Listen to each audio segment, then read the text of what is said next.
Yo, welcome to the Big Al podcast. I'm glad everybody here. Let's give a round of applause. Yo, check out the glasses, blenders. I fucks with them. Go ahead and order them. They online. They got all types of styles, just like the Kumo D style. I like them. They're good for the sun, and I'm a sunglass fanatic. So if you like them, try them out. Blenders. Okay, today's topic: rap beefs. MC battle been going on since the beginning of hip hop down at the Bronx, where rap really started in the Bronx before it became worldwide and commercialized, of course. Where back in the day they thought rap was just gonna be a fad and wasn't gonna last that long. And we got a lot of notable beats, but one of my notable ones that I'm gonna touch on is the Pac and Biggie beef. Guys were friends once. Pac loved the song Party and Bullshit, which he loved. He thought it was a song, a classic song. He took Big under his wing. They rolled together and everything. And to the fateful night, Pac was set up at Quad Studio, allegedly by Haitian Jack and Jimmy Henchman, which was the game's manager. But like I say, allegedly, because it's never been proven that they were behind the setup. My opinion is something different, so we'll do that on another episode. Well, to me, I think it really got started when Biggie came out with "Who Shot You," which was at a time when Pac got shot, and the song came out, which was Puffy's was behind the whole thing. Came out with the song, and if you're living under a rock, you'd be like, "Oh shit, this is about Pac." They said he wasn't. I just think Puff did it for a strategic move to set Big up to sell more records, was ready to die at the time with the Juicy song. The album was struggling, but then it started coming up, and eventually went platinum. So, everybody thought he was the king of New York. He brought the New York hip hop back because the West Coast was like, taking over. West Coast was coming with hit after hit after hit after hit. I'm a East Coast fan, but I ain't gonna lie, the West Coast was kicking ass. The Dog Pound, Snoop Dogg, Dre's The Chronic album. But leading up to the this with Pac, when Pac heard that his homeboy set him up allegedly, and then Pac, went on and did his Vibe interview where he's claiming that he was set up, which, it was true, but I don't think Big had nothing to do with it, which he was trying to warn Pac about the setup. And I think that he wanted Big to kind of be like, hey, these the niggas that do it. But, if you live in New York, those boroughs don't care nothing for each other. It's like a thing where they stick to the business. It's like a project. It's like your projects. Like, if I'm living these projects, I'm not worried what's going on in the other projects. Sort of shit like that going on. And then you have Pac with that, he came with that, hit 'em up. Oh my goodness. He said, fuck the game and the clique you claim. West side, when we ride, we'll be quick with game. You came to be a player, but I fucked your wife. Like, man, which Faith denied that happened, but the man came and dissed him hard. Big never, like, dissed him, but Big dissed him. If you hear the song with him and Hove, Brooklyn's Finest, he said if Faye gets pregnant, she probably have two packs, get it, two packs, but that was just a little, diss to let, Pac know, like, nigga, I can get at you too. And I felt that if Big come with the diss song, he could have ate Pac alive, because that's how lyrical Big was. But, Pac was going at everybody, but damn near going at the East Coast, to where the two could just sat down, chopped it up. Yeah, Puff and Suge, which to me was really a Puff and Suge beef, because if you go back, it was a homeboy and Suge that got killed, and Puff was allegedly behind it. But there's more to the story on that one, which led Pac to get into the feud, coming out of prison because, Suge bailed him out. And Big, on the other hand, didn't want the static, didn't want the beef, but they had mixtapes where they were dissing Death Row, they were dissing Tupac. You just gotta, you gotta dig deep in the archives. You go on YouTube and you can find them out. It just wasn't, Pac was just coming at Big and Big wasn't responding. New York rappers, they come at you subtle. They throw little jabs, subliminals. You gotta really study that shit. Me, I'm an East Coast head. I love New York rap. So I know when I hear this and they had some mixtape where they were talking about Death Row. Then when Pac died, it came on the West Coast, which was stupid. And Big did some interviews on radio, which he should never did. And he was trying to dismiss, like, Pac was just another, homie died to the streets. The West Coast was on fire. You can't just diss the man on the radio, which he was, and think with no retaliation. Then let's go to the Soul Train Awards, where, like I said, from interviews that Pac was at the Soul Train Awards was going to confront Biggie. According to Reggie Wright, you could go ahead to Bomb First and check that out. They were going to pull Big off stage, but the Don Cornelius wasn't having that shit. He was like, "Nah, I don't want you fucking up my award show because of the beef you guys got going on." And at the time, Hit 'Em Up was really, was really killing them. So you can imagine Big going out to the club and the DJ playing Hit 'Em Up. Maybe not in New York, but maybe everywhere else he went, especially in Cali, they playing Hit 'Em Up. Because basically you're saying he fucked his wife. He said Big slept on his couch when his bra kicked him out of the house. I mean, Pac really went at Big. He really came at him hard. Like, damn, dude. Two guys, if they would have just put the difference to the side, they could have made hella music. The music would have been banging. You know what I'm saying? Like, hey, we talk about they could have had classic music. But when you're young and egos get involved and you got your entourage in your ear, you ain't trying to hear that. Plus, Pac being paranoid, the man got shot 5 times. He was like, I don't know who trying to get at me, especially him blaming the East Coast, like the whole East Coast has something to do with it. But no, hey, look, when you dissing the whole New York rappers, those guys are going to come back with more diss back, which I think if those guys could have just sat down, chopped it up, they could have had good music. Rewind back when they did the song Running, that was supposed to be on the One Nation album. Pocket Big and the Outlaws on the album, man, that shit was fire. And I remember I had to be like in middle school when the song came out, but it wasn't like you had to go search for it to get it on the mixtape, but the shit was fire. But man, like I said, we lost 2 great rappers from beef, which it could have been solved.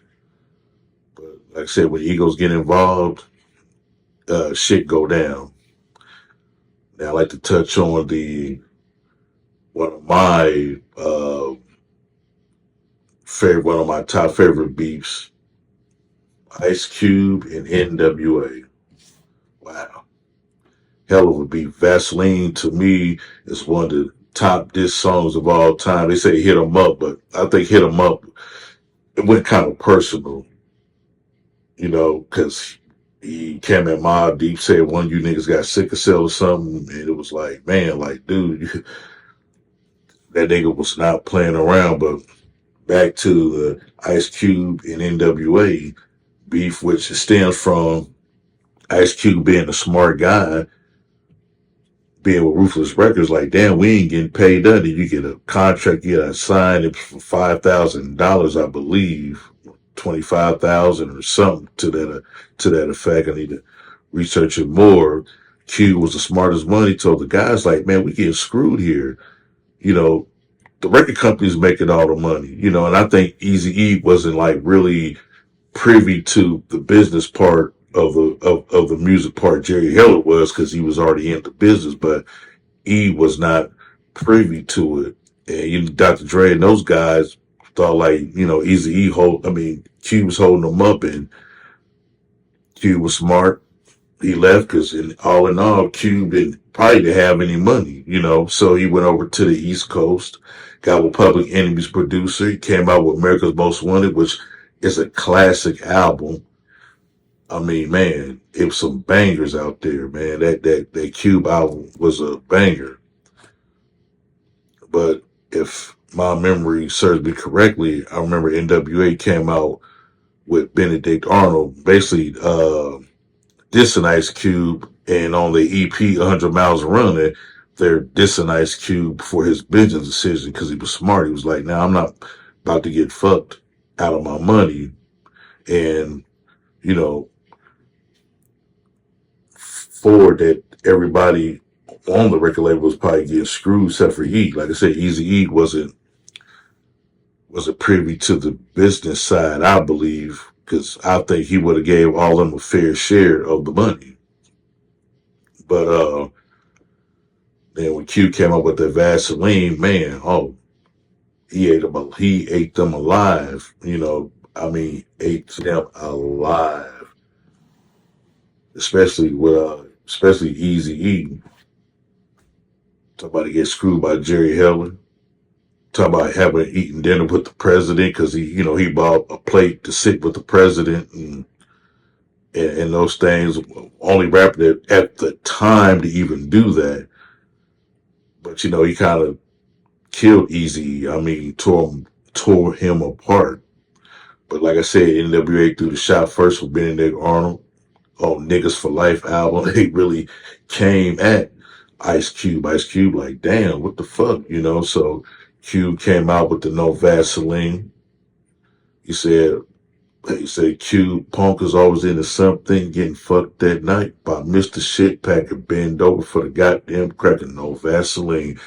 Which, people put it up for debate as to who had the best diss between the Hit 'em Up with Pac and Ice Cube Vaseline, but Ice Cube Vaseline really hit hard in the paint, because he was really voicing how he felt with Easy E screwing him, which he tried to warn the other guys that they getting fucked over, which ultimately Dre ended up leaving, which segue to the Dre and Easy E diss with the Dre Day diss. Oh my goodness, man. Which was, I got a lot. To me, that was a hell of a song too, that Dre Day. The way it was structured and put together in the video, he really got at him. He got at Egg Wright, Easy E, which he ended up getting out the contract, but at the end of the day, Easy E still won because all the record sales off the Chronic album, Easy E was getting money off that from whatever legality or legal wrangling they had for Dre to get out his contract off Ruthless Records. And it came with that Dre Day. Then my boy E came with that real motherfucking G's. That nigga said you was wearing you was wearing lipstick, now you smoking Chronic at picnics. Which he was, man, Dre with the World Class Record Crew had the sequins laces and shit on, which that's some fruitcake shit, but that was the style that they wore back then, back in Cali or however it went down. That was his shit. That's what he had on, and Easy E claiming him, Easy claiming Dre beat on women, but that's a well documented. And they went back and forth. He came at him hard. Real motherfucker G's in the video where they stumping the fuck out out the fake ass Dr. Dre, killing him. But that was a hell of a rap beef. I like that. I like both those songs. And to this day, people still play the song, but I love Dre Day. Dre Day was this shit. He said, used to be my homie, used to be my ace. Now I gotta slap the taste out your mouth, make you bow down to the road. Fucking you now, fucking you, little hoe. But you think I forgot? Let me ride, let me slide, just another homicide.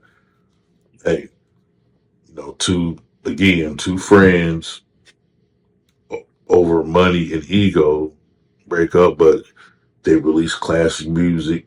Dr. Dre did, to become one of the best producers of all time.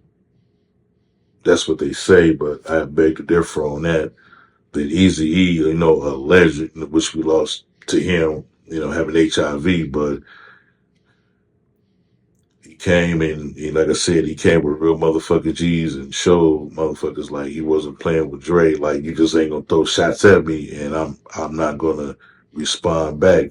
And he had Gangsta Dresta and BG Knockout on the song to help him out to really come at Dre. Which it was a real beef on wax and off wax, which the Dog Pound from Death Row that was affiliated with Dre and Snoop had issues with BG Knockout and Gangsta Dresta, which they had like a confrontation at some kind of golf course or something like that, where they were hitting each other with golf clubs and shit like that. But if you get the Beef DVD, you'll see it. They got it well documented. It's on there. Go ahead and check it out. It was crazy. And then let's talk about the DJ Quick and MC8 beef. That beef lasted for a long time. In actuality, somebody got killed in that beef from a show Quick did, and some shit went down. Don't like to lab on it, but if you see other podcasts where you see 8 and Quick talk about it, then you kind of get the information from there, because I don't like the verbatim information, but I guess it supposedly started with DJ Quick making, mixtapes where he was doing little shots at all the West Coast, basically all the Compton rappers, and he was throwing a little shot at 8. And the Compton Most Wanted, which 8 listened to the tape, but he liked the tape. But DJ Quick allegedly was like, they have got his house got robbed by somebody affiliated with MC8 and Compton Most Wanted, in which they came and allegedly and stole DJ Quick's equipment, which spawned a rap beef that went haywire.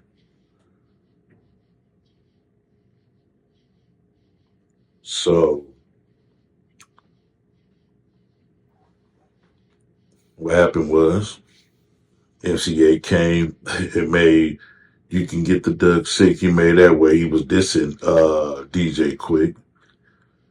Then Quick came back on Just Like Compton and a few other songs coming at MC8, but Dollars and Cents really, really, really, really came at him. He came at him hard, and he was not playing with dude. He came at him hard, which the song wasn't even written by Quick, but by another rapper. They came in and did his thing and wrote the song for him. And then he went hard in the paint. But I think on the song it was kind of a little fruity to me, because I'm like, man, you said some fruity ass shit about 8. But the part that stuck out to me, he said, give your set a bad name with your misspelled name. Should I continue? He said EHIT. He said you forgot the G because the G ain't in you. And going at the Source Awards, he performed the song right in front of MC8 and Compton Most Wanted. But 8 couldn't really do that because DJ Quick being affiliated with Death Row at the time, they was outnumbered. So MC8 being smart from Compton, like shit, I got to eat this shit, which, he came at him hard. Which, down in the long run, they squashed the beef, and that was that. But it was a lot of crews that they were with. It was a lot of shit going down, like at the shows, people getting hurt, sides being chosen. But, that's just beef for you. That what happens when you part of an entourage, because you feel that I want to ride with the rapper that's the money maker, instead of being like, nah, dude, let's just keep it course, because he's the money maker guy. He's the superstar. So sometimes you got to pull that rapper to the side. Like I said, with most rap beefs, if they kind of post up to the side and talk to him, be like, hey, look, we ain't nothing wrong with coming at the guy, but keep that shit on wax. Don't start with the beefs and shit like that. Yeah, then my boy Cam and Mace. Oh shit, Cam was coming at Mace, which started over just really, and I'm glad they touched on it. And you can look at interview about Mace. He kind of touched on where he think that Cam thought that Mace had this money, but I'm pretty sure rappers don't make a lot of money as people proclaim, and they had like a damn near a 20-year beef where they were going at each other. Well, Cam was until Mace came with the Oracle, which, Cam was like, okay, I think he kind of respect that, but you had Jim Jones, Cam, the whole Dipset coming, throwing shots at Mace because, Mace became a pastor. So it was like, damn, they was throwing shots at my boy Mace, which Mace is like one of the top rappers of all, one of my top rappers of all time, one of the lyricists. But you had Cam coming at him, him being a preacher or whatever. So they was coming at him with the jabs and stuff, and then they had Jim Jones come on the radio show dissing Mace, talking about Mace got ran out of New York about some old gangster shit that went down with Baby Man and those guys. And Mace played it cool. He was like, but I don't think Mace was scared, but he was like, damn, you know where to find me at. Mace wasn't hiding, but it was just a lot of beef going on there behind the scenes. And now they got the show. They finally made up, but it was just really Cam thought that Mace had money and to look, he should be looking out for him, but Mace wasn't getting that bag at the time. And years later down the road, they understood that Cam understood it, and Mace did an interview with Gillie and Wallow and explained to him how Mace, how he still had love for Cam and how Mace was poor and Cam gave him shoes, and it spawned to that. The guys, they made up and they got their own cast. The show, it is what it is. You got to check it out. It's a hell of a sports show. But those are some of my rap beefs that I like. And the last beef I want to touch on is the Jay-Z and the Nas beef. Man, two of the, to me, top 5 MCs of all time. Is like when you got those two rappers in the same era around, man. But who would have known the beef, the rap beef they had and the battles, man, classic. We still talk about to this day. And me being a fan of Nas, I remember hearing Jay-Z on That's Your Chick, which he threw a shot at Nas for, one, to show he's the superior MC, and two, allegedly of over Nas' baby mom. But he really came at him, and That's Your Chick. And Nas didn't really respond unless on the mixtape, he kind of threw little jabs at Jigga. Then Jigga had that, where I'm from, Marcy's son, where I'm from, where he tell like who like niggas from the block know you all day about who's the best MCs, Biggie, Jay-Z, and Nas. But listen, Pac was like, he said it's Pac, Nas, and Big, ain't no rest. But then we get into the song, the Takeover song, man. Takeover, lyrically, just storytelling. He came at Mob, but the way he came at Nas with the setup, and when I heard that verse that he was dissing Nas, I'm like, damn, Nas, you gonna come back from this? Because I'm thinking like Nas can't come back from this. I'm like, not knowing Nas was going through personal shit at the time. but Jay really killed him on the takeover. I remember buying the album, hearing the song, and me being a Nas fan, I'm like, man, this shit's over for Nas. I'm like, he can't come back from takeover until that Ether came out. I mean, shit, he wasn't playing with him. Like, you know, he was bringing Queensbridge on his back. Like, nigga, you Brooklyn, this is Queensbridge. You 38, you 36 years old in the karate class. He said, you got Hawaiian shirts. Hey, he like, Nas like, nigga, I'm the one that had the tech on the dresser. You know, Nas came at him, then Real Niggas Alive by Nas. He came at Jig again. Listen to the song, I would play it, but I ain't got no rights to it. But if you listen to the song, you be like, damn, he really coming at Jigga. Then Jigga came back on that Blueprint 2 like H.O.V. Yeah, I got my mojo back, nigga, oh, behave.